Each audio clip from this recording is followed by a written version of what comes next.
अक्षय तृतीया के दिन एक चीज अवश्य खा लेना। आपके घर में इतना बरसेगा पैसा कि आप संभाल भी नहीं पाओगे।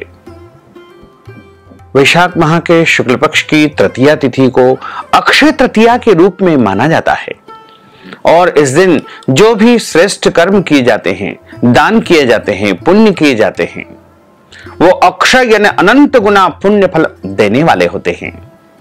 तो यदि आप अक्षय तृतीया के दिन माता महालक्ष्मी का भरपूर आशीर्वाद प्राप्त करना चाहते हैं, भगवान कुबेर की अपार कृपा को प्राप्त करना चाहते हैं, तो आप अक्षय तृतीया के दिन सुबह जल्दी उठ करके स्नान कर लेवे और पूजा अर्चना करके माता महालक्ष्मी को भोग लगा करके यदि एक वस्तु खा लेंगे तो निश्चय मानिएगा कि आपके घर में अपार धन की वर्षा होगी, आपके घर में अटूट लक्ष्मी आएगी, आपके घर में भगवान कुबेर की कृपा होगी। इस बार वैशाख माह के शुक्ल पक्ष की तृतीया तिथि का आरंभ 29 अप्रैल 2025 की शाम को 5:31 से हो जाएगा, जो कि अगले दिन यानी 30 अप्रैल 2025 को दोपहर 2:12 पर अक्षय तृतीया तिथि समाप्त हो जाएगी। उदया तिथि के अनुसार अक्षय तृतीया का पूजन, खरीदारी, उपाय सभी कर्म 30 अप्रैल 2025 बुधवार के दिन ही करना है।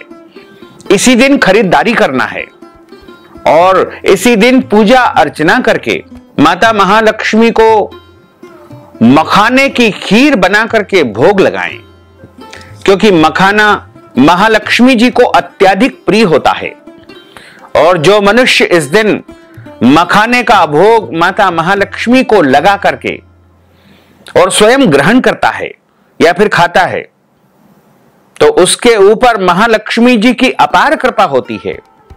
उसके घर में कभी भी लक्ष्मी की कमी नहीं आती है, उसके घर में धन धान्य वैभव की कमी नहीं आती है, यानी उसके जीवन में हमेशा खुशहाली खुशहाली बनी रहती है। तो यदि आप मीठा मखाना नहीं खाना चाहते हैं तो मखाने को नमकीन बना करके काली मिर्च, फलाहारी नमक डाल करके भी घी में तल करके उसको खा सकते हैं।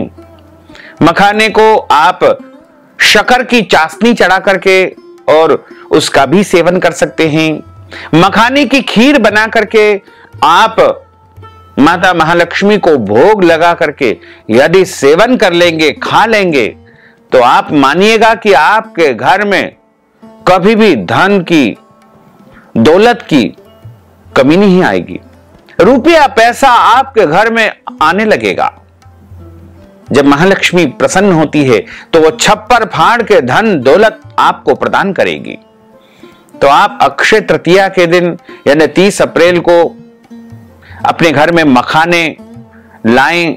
मखाने जो कि पूजा की दुकान पर या किराने की दुकान पर आसानी से उपलब्ध हो जाते हैं। कमल गट्टे को एक प्रकार से आग के द्वारा मखाने के रूप में परिवर्तित किया जाता है। ड्राई फ्रूट्स के रूप में भी मखाने का उपयोग होता है, मेवा के रूप में मखाने का उपयोग होता है, कई प्रकार की जड़ी बूटियों में भी मखाने का उपयोग किया जाता है। वैसे तो इस वस्तु का नाम मखाना ही है, लेकिन अन्य भाषाओं में अन्य नाम भी हो सकते हैं, लेकिन प्रायः सभी जगह इसे मखाना के रूप में ही माना जाता है, जाना जाता है। सभी किराने वाले, पूजा की दुकान वाले मखाने के रूप में ही इसे जानते और पहचानते हैं। सफेद रंग का मखाना होता है। जिस प्रकार आपने देखा कि जो लाई होती है, धानी होती है, उसी प्रकार से बेहद सॉफ्ट मखाना होता है।